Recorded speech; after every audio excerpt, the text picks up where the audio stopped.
하나님이 우리에게 어떤 말씀을 주실까? 이 기대하는 마음 가지고 몰려들었습니다. 강단에서 아주 잘 만들어진 그 강단 위에 에스라가 올라서서 하나님 말씀을 선포하기 시작합니다.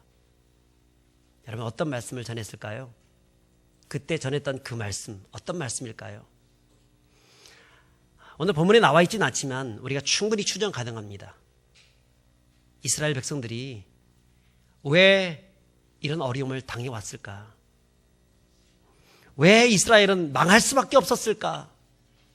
선민 이스라엘, 결코 망할 수 없는 그 예루살렘 성전이 왜 저렇게 완전히 회파될 수밖에 없었을까? 아마 그들은 큰 의문이었을 것입니다. 왜 우리 조상들이, 우리의 부모님들이 저 바벨론 땅에 끌려가서 그곳에서 저렇게 온갖 치욕을 겪으면서 그렇게 포로 생활을 할 수밖에 없었을까? 하나님은 우리를 떠나셨는가? 하나님이 약속을 저버리셨는가?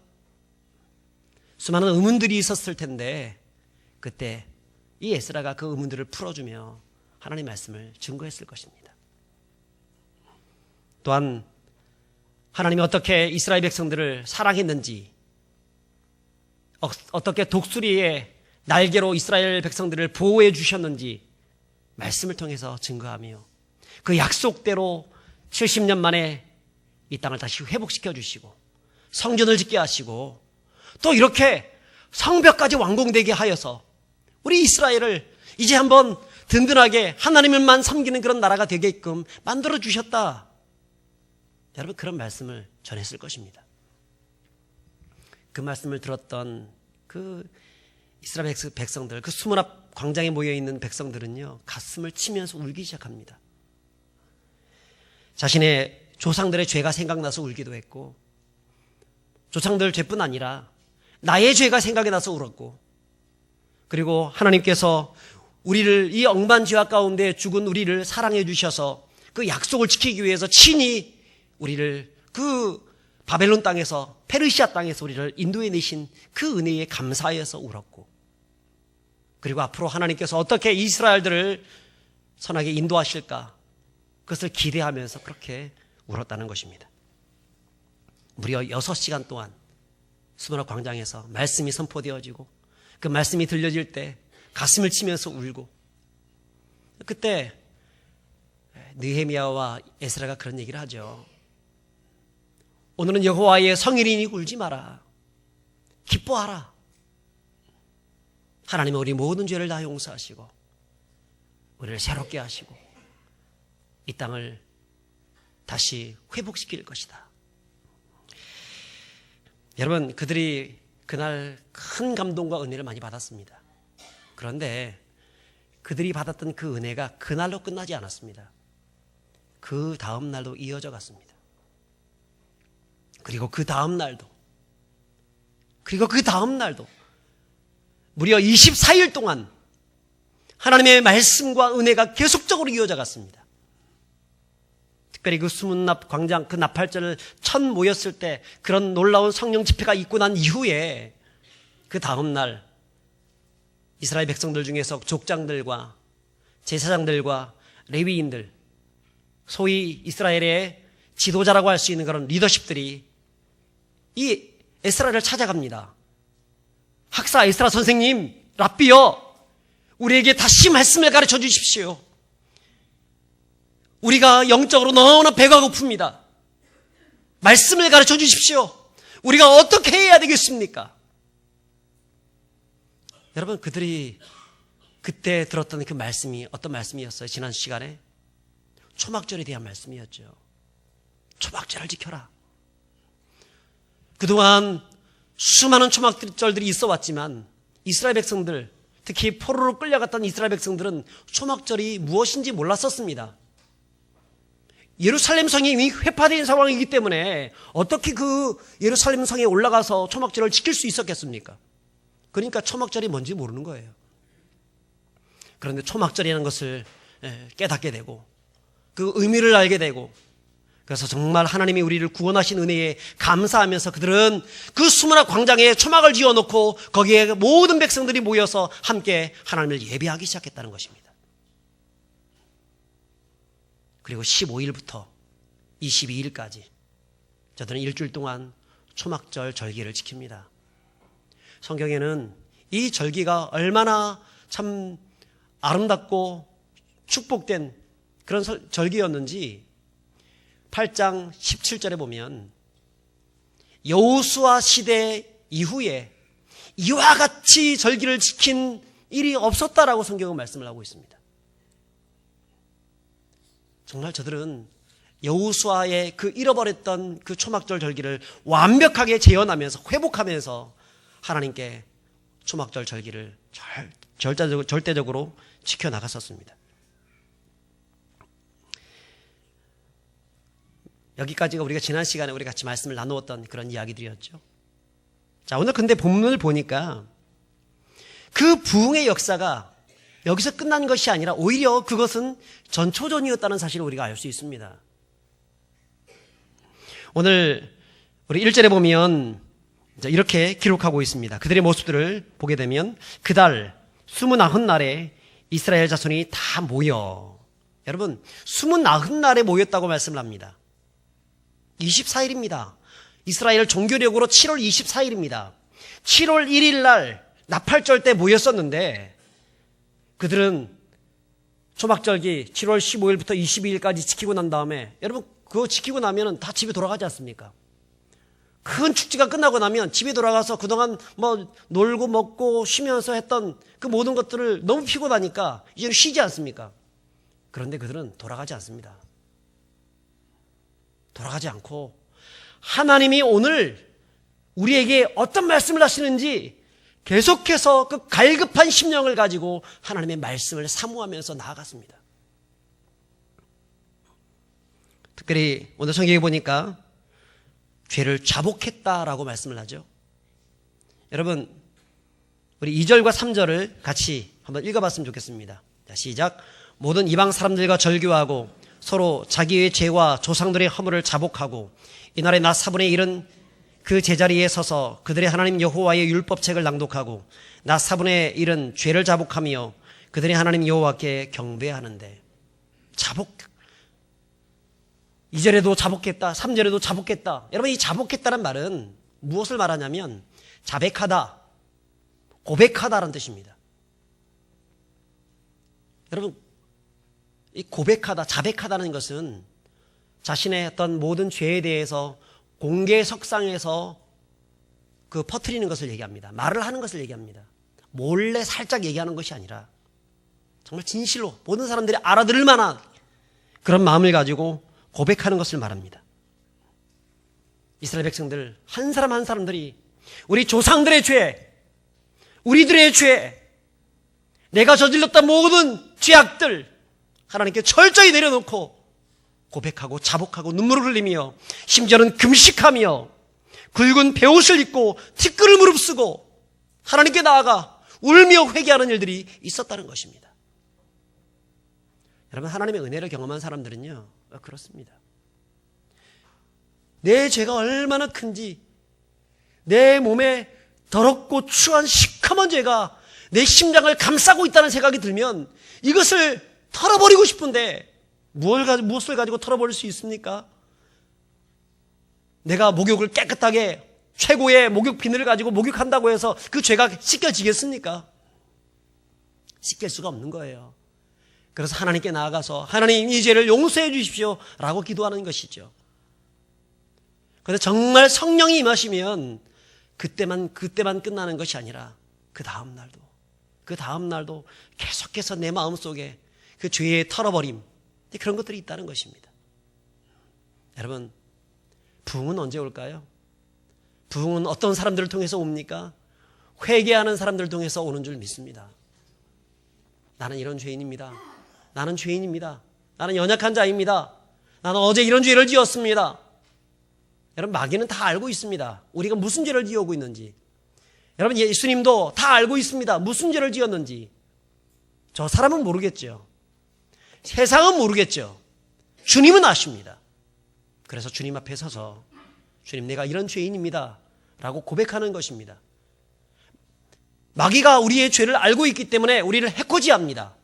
그러나 주님이 용서해 주기 때문에 우리는 용서받고 그 용서 안에서 다시 승리의 삶을 살아갈 수가 있는 것입니다. 혹시나 어떤 사람에게, 다른 사람에게 죄를 지었다고 하면 그 사람에게 찾아가서 용서해달라, 미안하다 라고 얘기할 수 있겠죠. 여러분, 하나님의 부흥은요, 이렇게 회개하는 사람들을 통해서 부흥이 이루어지는 것입니다. 이스라엘 백성들이 초막절에 되어서 수문화 광장에 모여서 초막을 짓고 그렇게 거기에 살고 있을 때 그때 무슨 생각을 했겠습니까? 하나님이 우리에게 은혜를 베풀어 주셨다. 하나님이 그 은혜 때문에 성벽을 지었고 성전을 지었고 여기 이 자리에 우리가 모였다. 그렇게 얘기할 수 있었을 것입니다. 그래서 감사했을 것입니다. 그런데 동시에 우리 조상들의 그 조상들의 죄를 회개했을 것입니다. 여러분, 조상들의 죄가 무엇이었습니까? 우상숭배였습니다. 에스라, 당시 이 부흥운동을 이끌었던 학사 에스라는 역대기 성경을 저술을 했는데, 역대기 성경과 열왕기 성경이 이스라엘 역사서입니다. 그런데 이 두 개에는 놀라운 차이가 있습니다. 공통점이 굉장히 많습니다. 이스라엘의 열 왕들에 대해서 그 기록을 쭉 해놨지만 아주 중요한 차이가 무엇이냐면 역대기에는요, 왕들의 우상 숭배에 대한 이야기를 싹 빼버렸습니다. 열왕기서에는 낱낱이 우상 숭배한 그 내용들을 기록하고 있는데 역대기는 빼버렸어요. 에스라가 일부러 이것을 빼버린 겁니다. 왜 그랬을까요? 부끄러운 역사니까. 여러분, 우리나라 같은 경우도 옛날에 그 김영삼 시절에 우리 조선 총독부 그 건물 싹 그냥 철거해버리지 않습니까? 왜 그랬습니까? 부끄러운 역사라고. 제가 봤을 때는 그거 참 반면 교사로 삼고 그냥 놔두면 좋았을 뻔했는데 참 그렇게 해버렸습니다. 참 안타깝지요. 그렇지만 어쨌든 부끄러운 역사이기 때문에 다시 한번 이거 생각하지 말자. 그래서 자꾸 이 청산을 하려고 하는 겁니다. 여러분, 우리 인생 가운데 부끄러운 것들이 있으면 이 부끄러운 것을 자식들한테 물려주고 싶지 않은 거예요. 보여주고 싶지 않은 거예요. 그런 것 때문에 이스라엘 백성들이 이렇게 특히 에스라가 그걸 빼버리고 있는 것입니다. 그런데 분명한 것은 이스라엘 백성들이 망하게 될 수밖에 없었던 이유가 무엇 때문이었습니까? 우상 숭배, 죄, 그것 때문이었습니다. 그래서 저들은 2절에 보니까 모든 이방 사람들과 절규하고 서서 자기의 죄와 조상들의 허물을 자복했다라고 얘기하고 있는 것입니다. 내 죄가 생각나서 울었고 내 조상들의 죄가 생각나서 울었고 하나님 용서해달라고 기도하고 있는 것입니다. 여러분, 부흥은 자신의 죄를 통회하고 자신의 죄를 자복하는 사람들을 통해서 올 뿐 아니라 우리 가족의 죄, 우리 교회의 죄, 공동체의 죄, 이 나라 민족의 죄까지 자복하고 통회하는 사람들을 통해서 오는 것입니다. 주님이 기도하라고 말씀합니다. 그 죄가 네와 전혀 무관하지 않다는 겁니다. 가정에 어떤 문제가 있습니까? 그 가정은 문제는 어쩌면 죄 때문에 생기는 문제일 수 있습니다. 내 개인의 문제가 있습니까? 그것은 죄로 인해서 생길 수 있습니다. 교회의 문제가 있습니까? 이 사회와 이 세상의 문제가 있습니까? 죄가 관영된 세상 속에서 죄 때문에 죄를 회개하지 않았기 때문에 생기는 문제일 수 있습니다. 물론 모든 것이 다 죄로 인해서 생기는 것은 아닙니다. 때로는 하나님께서 우리에게 더 큰 은혜를 주시기 위해서 우리를 채찍질하시고 혹은 우리에게 어떤 테스트 하시면서 그 테스트를 잘 거침을 통하여서 더 큰 복을 주기 위해서 어려움과 고난을 주시기도 합니다만 죄의 문제일 수도 있다는 것입니다. 그래서 하나님의 복을 받는, 은혜를 받는 성도들은 어떤 문제가 닥치게 되면, 내 삶 가운데 이런 일들이 벌어지게 되면 하나님, 내가 무슨 죄를 지었습니까? 내 지었던 모든 죄들 하나씩 낱낱이 기억하면서 하나님께 회개의 시간들을 가져보는 것입니다. 그러면 하나님이 복을 주셔요. 그 사람이 설령 죄 때문에 그런 고난을 당하지 않는다 할지라도 하나님이 그 사람의 그 간절한 모습들을 보면서 복을 주시는 것입니다. 여러분, 역사적으로 우리나라에 한국교회가 거대한 한국교회에 큰 영향을 끼쳤던 두 가지 사건이 있었는데요. 그 첫 번째 사건이 1907년도에 있었던 평양 대부흥운동 사건이죠. 두 번째 사건은 1974년도에 있었던 엑스폴로 74 운동이었습니다. 이 두 가지 큰 사건이 있었습니다. 1907년 평양운동은, 부흥운동은 그동안 이 한국교회가 순수성을 잃어버리고 민족주의적인 그런 성격을 굉장히 강한 그런 기독교였었습니다. 그런데 이 부흥운동을 통하여서 순수한 기독교로 바뀌어 나가기 시작합니다.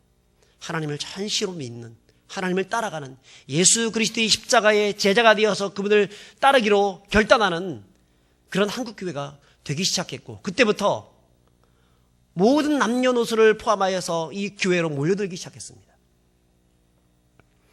엑스폴로 74 운동, 이것은요, 그동안 지지부진했던 한국교회가 강단의 설교에 의지하여서 믿음의 정병들을 길러내지 못했던 한국교회가 본격적으로 전도와 선교와 제자도의 눈을 뜨었던 그런 시기였습니다. 여러분, 근데 이 두 운동의 핵심은 무엇이냐면 모두 다 회개운동에서 시작했다는 것입니다. 1907년 평양의 장대현교회에서 그것을 심호했던 길선주 장로님의 회개를 통해서 회개의 불길이 세상에 번져갔죠. 이것은 1903년 원산의 그 하디 선교사라는 그런 분을 통해서, 그분의 회개를 통해서 이루어지게 되었습니다. 자신은 캐나다의 토론토 대학 의과대학을 졸업했고, 자기는 백인이고, 그 백인 의월주의, 나는 많이 배웠다고 하는 그 교만함, 그것 때문에 조선 땅에 들어와서 복음을 증거했는데, 그 교만함들 때문에, 그 우월주의 때문에 제대로 열매가 맺혀지지 않는 것입니다. 그것 때문에 하나님의 성령이 임하게 되면서 자신의 죄를 통회하고 자복하게 되었고, 거기 있는 수많은 그런 선교사들에게, 또 한국교회 성도들 앞에서 부끄러운 줄 모르고 벌떡 일어서서 나는 이런 죄인입니다라고 고백하기 시작했다는 것입니다. 거기서부터 원산 부흥이 일어나기 시작했고, 그것이 그 부흥의 역사가 이어지게 되면서 평양 대부흥운동, 계속해서 이 한국 땅 전체에 부흥의 물결들이 흘러가기 시작했다는 것입니다. 여러분, 영국의 저명한 학자인 그리고 설교자였던 마틴 로이드 존스 목사님이 있습니다. 그분이 부흥이라는 그런 책을 통해서 이렇게 말을 했습니다. 부흥은 무엇이냐? 우리의 마음의 쓰레기를 제거하는 것이다. 우리 마음속에 있는 더러운 죄악들을 제거하는 것이라고 말씀하고 있습니다. 거기서부터 부흥이 출발한다고 말씀하고 있어요. 로이드 존스 목사님이 부흥을 설명하면서 블레셋 사람들의 우물을 막아버린 그 창세기 26장 17절 18절 말씀을 가지고 설명을 했습니다. 이삭이 그랄 골짜기에 장막을 치고 거류하고 있었는데, 이삭의 우물에 그 지역에 있는 사람들이 와가지고, 블레셋 사람들이 와서 그 우물에 쓰레기를 막 투척해버리는 사건이 있었습니다. 그래서 그것을 자꾸 메워버리는 거예요. 이 이삭은 너무나 착한 사람이었기 때문에 메워버리면 다른 데 가서 또 우물 팝니다. 그런데 우물을 한 번 파도 우물 나오기가 힘든데, 여러분, 이 이삭은 가서 파는 데마다 우물이 나오는 거예요. 그걸 보고 시기와 질투에 가득했던 블레셋 사람들이 또 거기 가서 쓰레기를 투척해버립니다. 근데 또 다른 데 가서 또 파니까 또 투척해버리고. 여러분, 이런 상황 속에서 그 투척한 그곳에 쓰레기를 치웠더니 썩은 물, 독한 물, 그런 것이 나오는 것이 아니라 거기서부터 밑에서부터 아주 맑은 생수가 올라왔다는 것입니다. 여러분, 이삭의 인내도 배울 점이 많지만 로이드 존스 목사님이 주목했던 것이 무엇입니까? 그 속에 채워졌던 쓰레기였습니다. 그 쓰레기를 제거했더니 그 우물물이 펑펑 흘러나오게 되었다는 것입니다. 로이드 존스가 이렇게 말합니다. 오늘 우리들의 마음에 우물물을 가득 채우고 있는 쓰레기들이 있습니다. 그것을 다 파내어야 합니다. 사탄이 우리 안에 채워놓은 더러운 쓰레기들, 하나님이 기뻐할 수 없는 것들, 그런데 그것을 내 마음에 다 제거하고 나면 우리는 우리의 셈의 근원 되시는 하나님과 연결되게 됩니다. 우리 안에 더러운 쓰레기들, 음란과 죄악과 거짓과 폭력과 미움과 다툼이 있는 그 쓰레기들, 그것을 제거하고 나면 하나님과 온전히 연결되어진다는 것입니다. 그게 부흥이죠. 그는 계속해서 말합니다. 이 쓰레기를 제거하는 것이 회개이며 부흥입니다. 그때 우리는 생수로 적셔지게 될 것이며 하나님의 놀랍고 특별한 은혜를 경험하게 될 것입니다. 여러분, 우리 안에 채우고 있는 쓰레기가 무엇입니까? 어떤 쓰레기들이 채워져 있습니까? 세상의 욕망의 쓰레기, 안목의 정욕, 이생의 자랑, 육신의 정욕, 지금도 내가 움켜쥐려고 하는 어떤 것들, 내가 사랑하는 세속적인 것들, 주님을 보실 때에는 쓰레기로 보입니다. 그래서 사도 바울은 내가 가지고 있었던 모든 학문과 모든 특권들 다 배설물처럼 여기겠다. 배설물이 뭐예요? 쌍디귿에다가 오에다가 이응이 붙어지는 게 배설물이죠. 여러분, 화장실에서 나올 때 그걸 보면서 아 예쁘다, 야 참 그걸 만지면서 참 귀엽다, 그런 사람이 어디 있습니까? 확 물 내려버려야죠. 여러분, 우리 안에 그 더러운 쓰레기들이 있다는 것입니다. 그런 것들을 철저히 바라보면서 철저히 버려야 하는 겁니다. 파내버려야 하는 것입니다. 그때 하나님의 부흥이 임하는 것입니다. 진정한 회개가 없이는 하나님의 부흥이 오지 않는 거예요. 역대하 7장 14절에 솔로몬이 성전을 다 짓고 난 다음에 하나님께 기도합니다. 주님의 은혜로 이렇게 솔로몬 성전을 짓게 되었습니다 라고 기도하는데 하나님이 그런 말씀을 하십니다. 내 이름으로 내 일컫는 내 백성이 그들의 악한 길에서 떠나 스스로 낮추고 기도하여 내 얼굴을 여기서 구하면 내가 하늘에서 듣고 그들의 죄를 사하고 그 땅을 고쳐줄 것이다. 할렐루야. 하나님이 우리에게 이 세상을 어떻게 고칠 수 있는지에 대한 그런 명답을 말씀해 주고 있습니다. 그게 무엇입니까? 내 백성이 회개하고 낮추고 기도하는 것입니다. 악한 길에서 떠나는 것입니다. 내 안에 있는 모든 쓰레기를 제거해내는 것입니다. 그러면 하나님이 고쳐주십니다. 우리의 가정을 고쳐주십니다. 우리의 남편을 고쳐주십니다. 우리 자식들을 고쳐주십니다. 이 교회를 고치시고 이 나라 민족을 고쳐주시는 것입니다.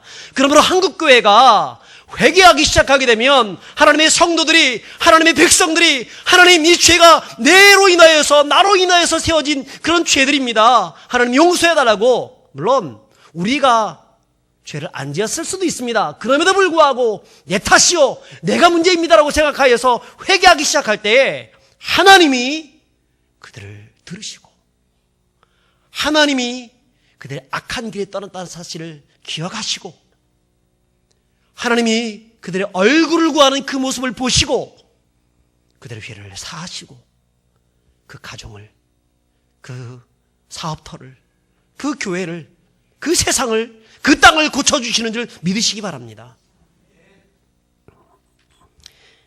우리 인생 가운데 아무리 세상에서 우겨쌈을 당한 일이 있다 할지라도 회개하여서 하나님께 나가는 사람 용서하시고 회복시켜 주시는 것입니다. 여러분, 내 자식이 아무리 큰 죄를 지어도 어떻습니까? 회개하지 않으니까 문제지. 회개하지 않으니까, 잘못하지 않았다 그렇게 얘기하니까 너 부장 안에 정 끊자 이렇게 얘기하는 거지. 아버지, 저 잘못했습니다. 제가 잘못했습니다. 그렇게 해서 아버지 앞에 나와서 그 얼굴을 아버지 가슴에 파묻으면 용서하지 아니할 그 부모님이 어디 있겠습니까? 어떤 죄를 지어도 설령 그 부모의 뒤통수를 치는, 사기를 치는 일들이 있을지라도 진실로 부모님께 나와서 회개하면 용서하는 겁니다. 바로 거기서부터 하나님의 부흥이 임하는 것입니다. 그 다음에 부흥은요, 기도의 사람을 통해서 이루어 가시는 것입니다. 우리 4절을 같이 읽어봤으면 좋겠습니다. 4절입니다. 레위 사람 예수아와 바니와 감미엘과 스바냐와 분니와 세레바와 바니와 그나니는 단에 올라서서 큰 소리로 그들의 하나님 여호와께 부르짖고. 여러분, 회개는요, 우리의 마음의 밭을 옥토로 만들어줍니다. 그래서 하나님의 씨앗이 내 심령에 심겨지게 하고, 그리고 열매가 맺고 자랄 수 있게 합니다. 그런데 이것을 잘 자랄 수 있도록 토양을 아주 기름지게 만들어주는 것, 비료를 주고 물을 뿌려주고 하는 것이 무엇이냐면 기도입니다. 하나님은 기도의 사람을 통해서 일을 하십니다. 기도를 통해서 나무가 견실해지고 기도를 통해서 열매를 맺게 하시는 것입니다. 여러분, 믿음의 조상들 가만 보게 되면 전부 다 어떤 사람들입니까? 기도의 사람들이었습니다. 아브라함을 보십시오. 아브라함은 자신의 조카 롯을 살리기 위해서 하나님께 나아가 기도합니다. 하나님, 저 소돔과 고모라 땅에 의인 50명이 있다고 하면 하나님 멸하시겠습니까? 50인이 있으면 내가 멸하지 않겠다. 45인, 40명, 30명, 20명, 10명까지 내가 의인 10명만 있다 하더라도 그 땅을 멸하지 않겠다. 간절하게 무려 6번이나 하나님께 나아가서 기도했던 기도의 사람이었습니다. 여러분, 야곱을 보십시오. 야곱 얼마나 기도했습니까? 야복강가에서 자신의 환도뼈가 위골될 때까지 하나님께 기도했습니다. 하나님, 주님이 나에게 축복하지 않으면 내가 절대 이것을 놓지 않겠습니다. 기도하며 나갔습니다. 그러니까 복을 받은 거죠. 여러분, 여호수아를 보십시오. 어떻습니까? 모세를 보십시오. 어떻습니까? 기도의 사람이었습니다. 이스라엘을 구원하기 위해서 차라리 자기 이름을 생명책에서 지워달라는 것까지 기도했던 사람이었습니다. 사무엘, 은퇴하고 난 다음에 사람들에게 말을 합니다. 나는 기도를 쉬는 죄를 범치 않겠다라고 했습니다. 엘리야는 어떻습니까? 우리와 성정이 같은 사람이지만 그가 기도했더니 3년 6개월 동안 비가 오지 않고 기도했더니 다시 비를 내렸습니다. 하늘에서 기도했더니 불이 떨어졌습니다. 하나님의 승리를 경험했습니다. 여러분, 그는 기도의 사람이었습니다. 다니엘은 어떻습니까? 기도하면 사자굴에 던져진다는 사실을 알고도 그는 예루살렘을 향하여서 문을 열어놓고 하루에 3번씩 간절히 기도했습니다. 그것 때문에 그 결과가 사자굴에 던져졌습니다. 던져졌지만 또 기도로서 사자의 입을 막고 거기서 살아날 수 있었습니다. 여러분, 우리 믿음의 조상들은요, 전부 다 기도의 사람들이었습니다. 위대한 사람들, 기도의 사람들이었습니다. 역사적으로 보게 되면 마틴 루터는 기도의 사람이었습니다. 그런 종교개혁이 한창 진행되고 있는 그 찰나에 그는 항상 하나님께 나가서 기도합니다. 내가 무려 3시간을 기도하지 않고는 내가 결코 내 일을 감당하지 않겠다라고까지 말을 합니다. 스코틀랜드의 부흥운동의 선구자였던 존 낙스가 있습니다. 이 존 낙스는 얼마나 기도를 많이 했는지, 이 존 낙스를 감옥에 집어넣고 핍박을 냈던 당시 영국의 여왕이었던 메리 여왕이 있습니다. 아주 피해 여왕이라고 얘기하죠. 많은 사람들을 숙청하고 죽였기 때문에 이 여왕을 피해 여왕이라고 했습니다. 근데 이 여왕이 병이 들고 여러 가지 우여곡절 끝에 존 낙스를 석방시키게 됩니다. 그때 무슨 말을 했냐면 영국의 100만 대군보다 존 낙스의 기도가 더 무섭다. 여러분, 그런 기도의 사람이었어요. 기도로 세상을 변화시키는 사람이었습니다. 존 낙스는 이런 유명한 말을 남겼습니다. 기도하는 한 사람이 기도하지 않는 한 민족보다 더 강하다. 여러분, 기도하는 한 사람이 세상의 수많은 정부기관과 군대보다 훨씬 더 강한 것입니다. 그러므로 여러분, 어떤 사람이 되어야 합니까? 기도의 사람이 될 수 있기를 축복합니다. 하나님 앞에 섰을 때 너는 뭐 하다 왔니? 하게 되면 우리는 몇 가지로 압축해서 말을 할 수 있어야 합니다. 네, 사업하다 왔습니다. 네, 자식 키우다 왔습니다. 네, 공부 열심히 하다 왔습니다. 네, 운동 열심히 하다 왔습니다. 이게 아니고요. 네, 기도하다 왔습니다. 네, 하나님의 말씀을 증거하다 왔습니다. 네, 하나님께 예배하다 왔습니다. 하나님의 영광을 위해서 살다가 왔습니다. 여러분, 성도들은 그런 압축적인 말들을 할 수 있는 사람들이 되어야 하는 것입니다. 여러분, 이처럼 위대한 믿음의 사람들, 성경적으로나 역사적으로나 믿음의 사람들 전부 다 어떤 사람들이었습니까? 공통점이 기도의 사람들이었다는 것입니다. 신경재 목사님이 쓴 위대한 기도의 사람들이란 책이 있는데 그 책에 이런 이야기가 실려 있습니다. 남편을 잃은 한 과부가 참 안타까운 일이 생기게 되었습니다. 엄청난 금액의 청구서 한 장이 독촉장과 함께 날아온 것입니다. 이것을 갚지 않으면 당신을 감옥에 넣어버리겠다. 아주 위협하면서까지 날아왔습니다. 근데 가만 보니까 그 옛날에 남편이 살아있을 때 이것을 이미 지불한 그런 것이었습니다. 이것은 우리가 지불한 것인데, 그러면 이것을 증명하기 위해서 무엇을 가지고 있어야 되죠? 영수증이 있어야 하잖아요. 영수증. 그래서 영수증을 찾아봤습니다. 분명 내가 어디 놔뒀는데 어디 있지? 막 뒤져봤는데 영수증을 찾을 길이 없는 겁니다. 이 사람이 찾아오겠다고 하는 시간이 점점 가까우고 있는데 영수증을 찾을 수 있는 길이 없는 거야. 온 전체를 다 뒤져봐도 찾을 수가 없는 겁니다. 잠시 후에 문이 노크가 합니다. 문이 열립니다. 그 수구먼이 들어옵니다. 돈 내놔라고 합니다. 돈 내놓지 않으면 당신 감옥에 쳐버리겠다고 말을 합니다. 너무나 당황스럽습니다. 그때 순간 이분이 크리스찬이었는데 그 마음속에 어떤 마음들이 있었냐면 그 마음이 있어요. 내가 널 도우리라. 갑자기 그런 음성이 들리는 것 같았습니다. 이게 무슨 말이지? 내가 널 도우리라. 그때 내가 기도하지 않았구나 이런 생각이 들어서 그때 하나님께 긴급 기도를 시작합니다. 하나님 도와주십시오. 내가 이것은 분명하게 지불한 것인데 억울합니다. 도와주십시오. 자칫 잘못하면 큰일이 벌어질 수 있습니다. 도와주십시오. 그런데 그때 마침 창문 사이로 나비 한 마리가 솔 날아들어가지고 팔랑팔랑 그 집 전체를 막 날아다니는 거예요. 근데 그 과부의 아들이 있었는데 그 꼬마가 그 나비를 잡겠다고 지금 무슨 상황이 벌어진지도 모르고 그 나비 한번 잡아보겠다고 막 펄쩍펄쩍 뛰어다니는 겁니다. 근데 잡을 수가 없는 거예요. 근데 이 나비가 어디가 들어갔냐면 소파 밑으로 쑥 들어가 버린 거예요. 그래서 이 아이가 그 소파를 딱 잡고 싹 잡으려고 소파를 딱 여는 순간 거기에 하얀 색깔 종이가 한 장이 있는 것입니다. 그게 뭐예요? 영수증이 거기 있는 거예요. 영수증. 아니 내가 그렇게 찾아도 없었던 그 영수증이 저기에 숨어 있을 줄이야. 그리고 딱 보여주면서 이거 보시오. 내가 지불한 건데 당신 사기꾼 아니요? 더 큰 소리 치는 겁니다. 여러분, 우리 삶 가운데서 이렇게 기도하면 하나님의 기도 응답받는 일들이 많이 일어납니다.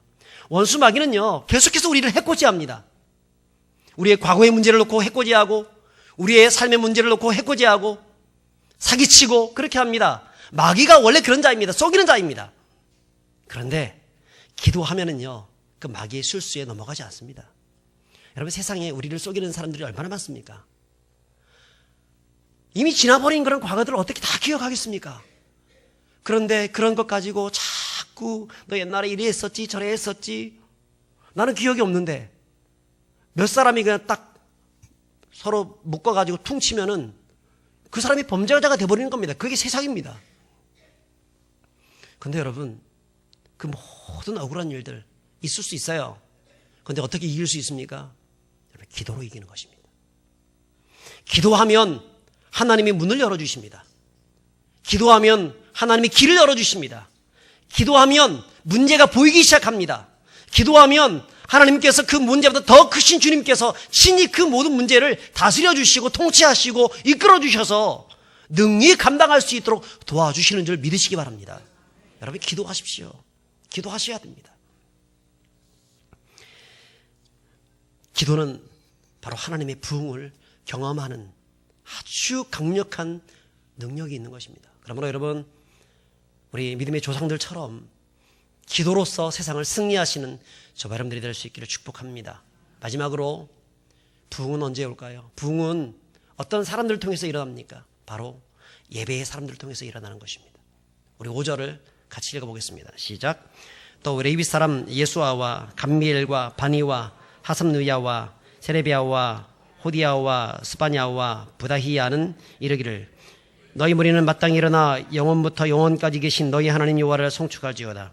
주여, 주의 영화로운 이름은 송축할 것은 주의 이름이 존귀하며 모든 송축이나 찬양에 뛰어남이니이다. 아멘. 여러분, 이 사람들 이스라엘 지도자들입니다. 이 사람들이 거기 있는 수많은 그런 백성들을 향하여서 뭐라고 얘기하고 있습니까? 일어나서 영원하신 너희 하나님 여호와를 송축하라고 얘기합니다. 송축하다, 예배하라는 것입니다. 경배하라는 것입니다. 전적으로 우리의 모든 삶을 주님께 드리라는 것입니다. 하나님의 임재를 경험하면서 그 임재 안으로 들어가라는 것입니다. 그러면 하나님이 그런 사람들을 통해서 역사를 이루어 주십니다. 여러분, 하나님의 부흥은 항상 예배를 통해서 이루어졌습니다. 예배는 매우 중요합니다. 예배는 하나님의 영이 임하는 것입니다. 또 예배는 우리에게 힘 주시고 말씀으로 충만히 채워주는 그런 자리, 그 자리로 우리를 인도하는 것입니다. 여러분, 예배가 우리의 삶의 모든 것이 되어야 합니다. 초대교회 성도들은 어떤 삶을 살았습니까? 예배하는 삶을 살았습니다. 예배자가 되었습니다. 그들은 예배를 가장 최고의 것으로 여겼습니다. 그들은 성전에 모이기를 힘썼습니다. 기도에 힘썼습니다. 같이 모여서 함께 예배를 드렸습니다. 모이기를 패는 어떤 사람들의 습관처럼 하지 말고 오직 권하여 그날이 가까움을 볼수록 더욱더 그리하자. 그들은 함께 모여서 하나님을 예배했습니다. 예배했더니 하나님께서 그들 가운데 은혜를 주셨습니다. 힘을 주셨습니다. 초대교회의 수많은 고난들을 이길 수 있도록 도와주셨습니다. 여러분, 인류 역사 속에서 수많은 부흥들이 있었는데 그 모든 부흥들은 전부 다 예배를 통해서 이루어졌습니다. 예배하는 시간에 일어났습니다.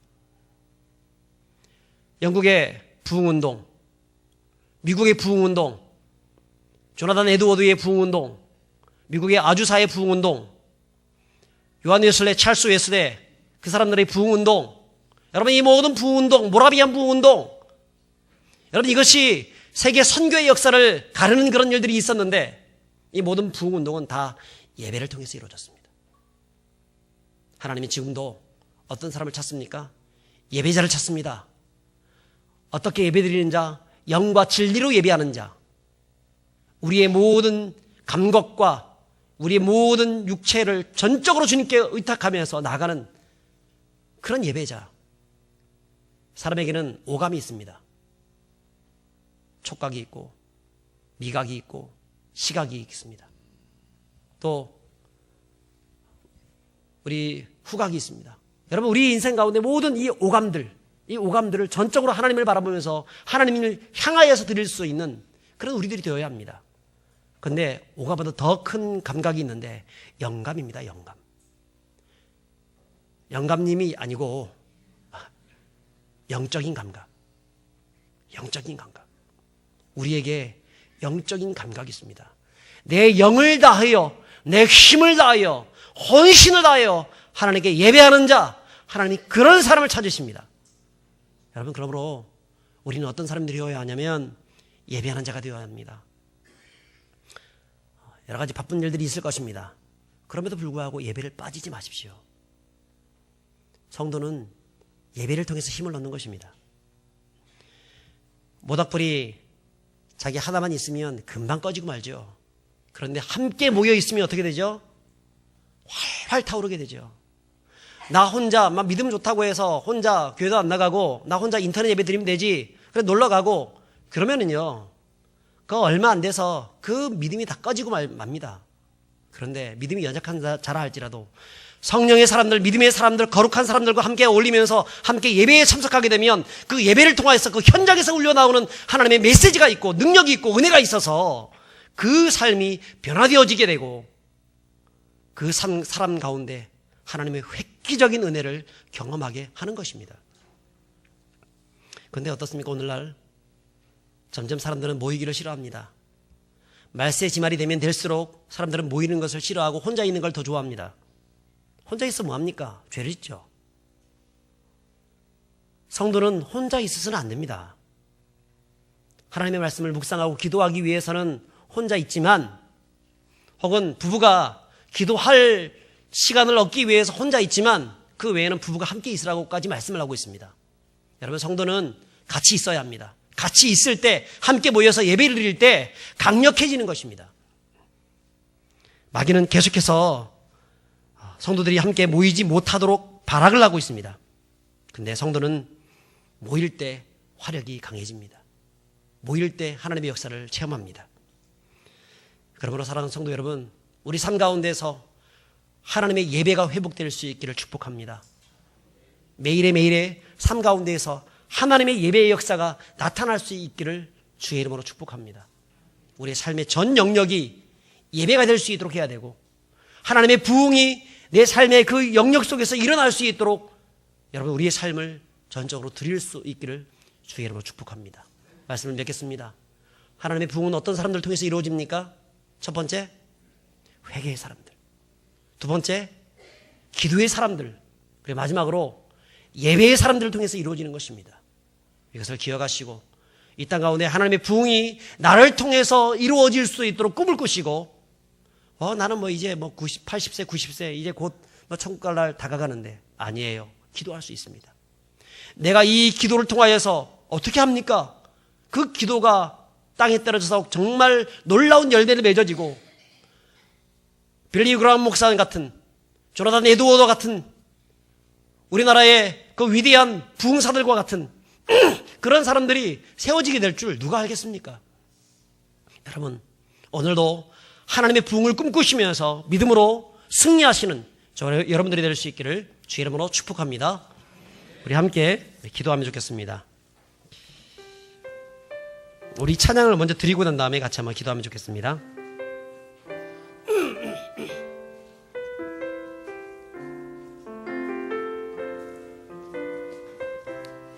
우리에겐 소원이 하나 있네. 우리에겐 소원이 하나 있네. 주님 다시 오실 그날까지 우리 가슴에 새긴 주의 십자가 사랑, 나의 교회를 사랑케 하네. 주의 교회를 향한 우리 마음, 희생과 포기와 가난과 고난, 하물며 죽음조차 우리 막을 수 없네. 우리 교회는 이 땅의 희망, 교회를 교회되게, 예배되게 우리를 사용하소서. 진정한 부흥의 날 오늘 임하도록 우리를 사용하소서. 우리 한 번 더 찬양합니다. 우리에겐 소원이 하나 있네. 주님 다시 오실 그날까지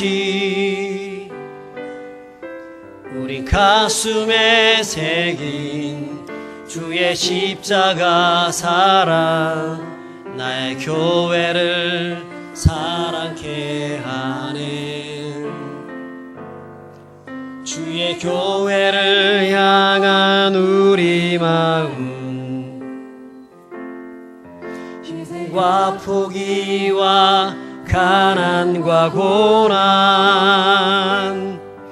하물며 죽음조차 우리 막을 수 없네. 우리 교회는 이 이 땅의 희망 예배를 교회되게 예배되게 우릴 사용하소서. 진정한 부흥의 날 오늘 임하도록 우릴 사용하소서. 교회를 교회되게 예배되게 우릴 사용하소서. 진정한 부흥의 날 오늘 임하도록 우릴 사용하소서.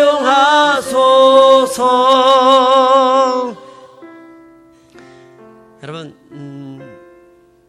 어떻게 드리는 예배가 참 좋은 예배가 될 수 있을까요?